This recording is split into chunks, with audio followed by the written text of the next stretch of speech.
Hello everyone and welcome to Vlinko's channel. In today's video I will show you how to fix the common error 0xc007b on your system. And now let's get started.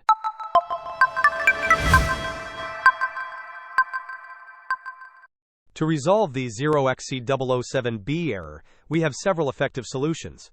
The first method involves enabling the net framework on your system.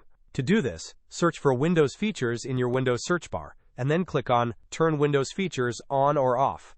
In the window that appears, locate the Net Framework and ensure that both associated boxes are checked. After selecting these options, click on OK. This step alone resolves the issue for a significant number of users.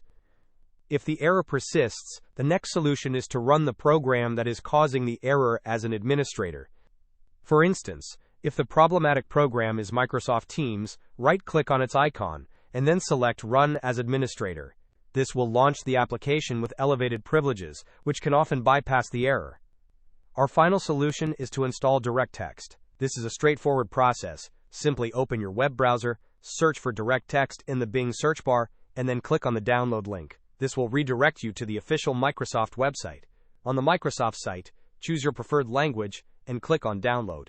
Once the download is complete, open the installer file. You may be prompted to confirm the action. Click on Yes. Proceed through the installation by accepting the agreement, clicking Next, and then Next again. Once DirectX is successfully installed, the 0xc007b error should be fixed. This has been confirmed by numerous users and is also documented in the article we referenced. Hope this was helpful. Don't forget to like and subscribe if you enjoyed.